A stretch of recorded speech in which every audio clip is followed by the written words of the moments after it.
everyone. In this presentation, I am going to explain about the development of tooth crown portion. When the embryo is about 3.5 weeks old, the primitive oral cavity or stomatium is bound superiorly by the forebrain and inferiorly by the cardiac bulge. The posterior extent of the stomatium is bound by the buccopharyngeal membrane, which separates the oral cavity from the endoderm of the foregut.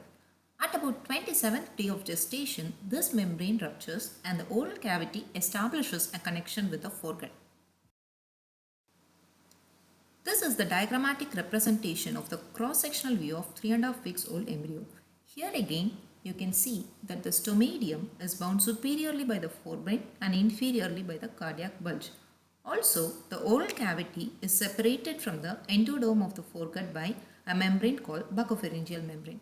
At 27th day of gestation, this membrane ruptures and establishes a connection with the oral cavity and the foregut. 2 to 3 weeks after rupture of this buccopharyngeal membrane, that is, when the embryo is about 6 weeks old, certain areas of basal cells of oral ectoderm proliferate more rapidly than the adjacent cells and invade into the underlying ectomesenchyme. This pink region represents oral ectoderm and the yellow region for the embryonic connective tissue. In the face region, the mesenchyme is termed as ectomesenchyme because of the migration of the neural crest cells in it. The ectomesenchymal cells interact with the overlying ectodermal cells to initiate tooth development.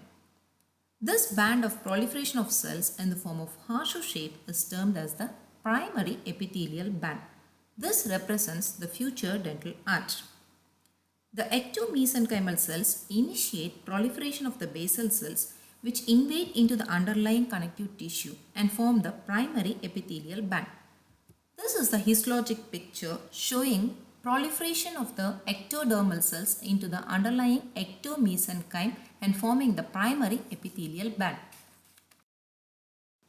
At about 7th week, the primary epithelial band divides into outer buccal process called vestibular lamina and an inner lingual process called dental lamina. The outer buccal process epithelial thickening, that is the vestibular lamina, hollows and forms the oral vestibule. The inner lingual process called the dental lamina serves as a primordium for the ectodermal portion of deciduous tooth and gives rise to 20 deciduous teeth, that is 10 in each jaw.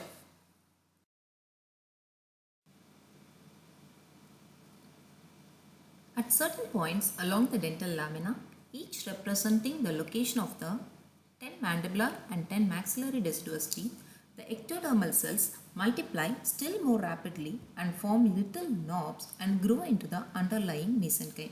Each of these is termed as enamel organ, which give rise to enamel portion of deciduous tooth. Not all enamel organ develop at same time. The successors of deciduous teeth develop from the lingual extension of the dental lamina. This lingual extension is called as successional lamina and develops from 5th month in utero to 10th month of age.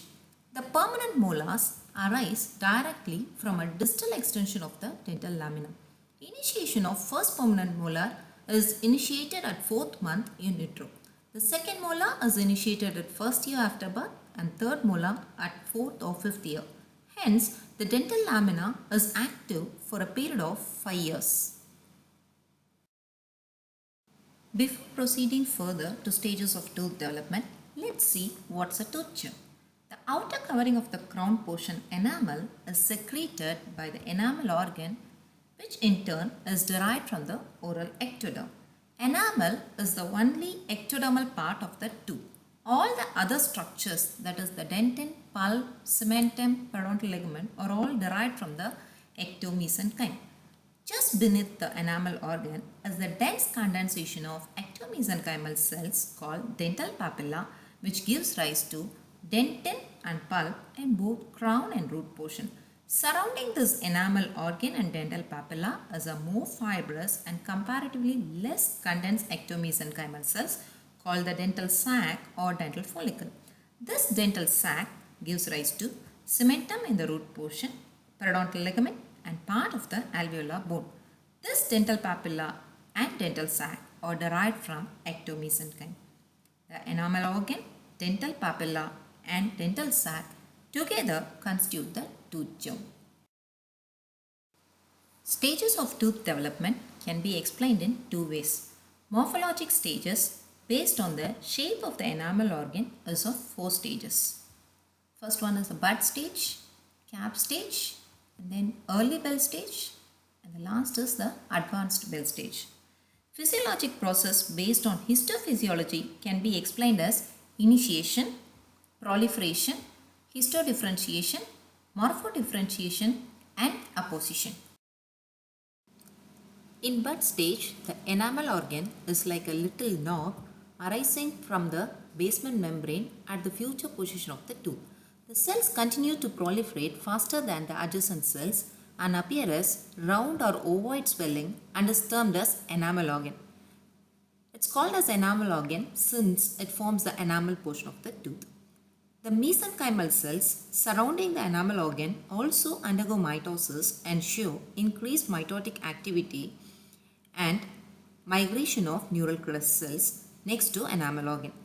This dense condensation of ectomesenchymal cells is termed as dental papilla. Surrounding this enamel organ and the dental papilla is a more fibrous and less condensed ectomesenchymal cells termed as dental sac or dental follicle. Histologically, the enamel organ consists of peripherally located low columnar cells and centrally located polygonal cells.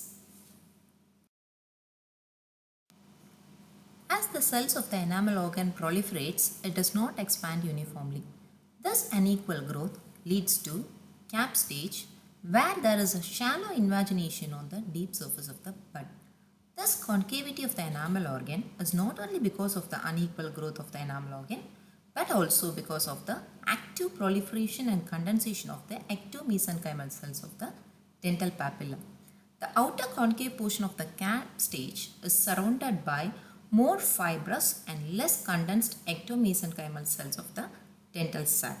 This picture is from the deeper aspect of the enamel organ, and this is the cross-sectional view of it, and this is its diagrammatic representation of the cap stage. Here, in all these three, we can see the outer fibrous dental sac, inside which is the cap-shaped enamel organ. Inside the enamel organ is the dental papilla. Histologically, the convexity of the cap is lined by cuboidal cells and are called as outer enamel epithelium. The inner concavity is lined by tall columnar cells and are termed as inner enamel epithelium. The central polygonal cells of the bud stage begin to separate due to water being drawn into the enamel organ from the surrounding dental papilla, resulting in star-shaped cells termed as stellate reticulum. This stellate reticulum cells acts as shock absorber and they support and protect the inner enamel epithelium cells which forms the enamel. Few transitory or temporary structures exist in cap stage to accommodate for the increase in the size of the enamel organ and act as reservoir of dividing cells for the growing enamel organ. These transitory structures are enamel knot, enamel cord, and enamel septum. Enamel knot are the cells in the center of the enamel organ, that is in the deep invagination, and are the densely packed cells which project partly towards the dental papilla. The vertical extension of the enamel knot is termed as enamel cord. If the enamel cord meets the outer enamel epithelium and divides the enamel organ into two, it is termed as enamel septum. Enamel navel is a small depression on the outer enamel epithelium at the point of meeting with the enamel cord. As the invagination of the enamel organ epithelium deepens and its margins begin to grow, the enamel organ assumes a bell shape. The shape of the crown of the tooth is determined in bell stage of tooth development. The shape of the crown may be due to pressure exerted by the growing dental papilla cells on the inner enamel epithelium. However, this pressure is equally opposed by the fluid present in the stellate reticulum. The other possible reason could be due to differential rates of mitosis and differences in cell differentiation time. Cells begin to differentiate only when they stop dividing. The inner enamel epithelial cells in the future cusp tip or incisor region stop dividing at an earlier stage and are the first cells to differentiate. The pressure exerted by the continually dividing cells pushes the deeper portion of the enamel organ that has stopped division and is in differentiation stage and results in formation of cusp tip. Same way, another cusp tip also would have been formed in another region. The area between two cusp tips, that is the cuspal slopes, and therefore heights of the cusps are due to proliferation and gradual differentiation from the cusp tip to the depth of the sulcus. Differentiation of cells gradually proceed from the cusp tip to the cervical region. Histologically, we can see four different types of epithelial cells in the Bell stage. In cap stage, we saw three layers from outside, that is the outer enamel epithelium, stellate reticulum and the inner enamel epithelium. In Bell stage, an additional layer of 2 to 3 layer of squamous cells termed as stratum intermedium forms between the inner enamel epithelium and the stellate reticulum. This layer works synergistically with the inner enamel epithelium and is responsible for formation of enamel. Before the inner enamel epithelium begins to produce enamel, the peripheral cells of the mesenchymal cells of dental papilla gets differentiated into odontoblast under the influence of the enamel organ epithelium. First, they assume cuboidal shape, then columnar shape, and then produce dentin in advanced Bell stage. The inner enamel epithelium cells differentiate to form ameloblast cells under the influence of the odontoblast cells of dental papilla.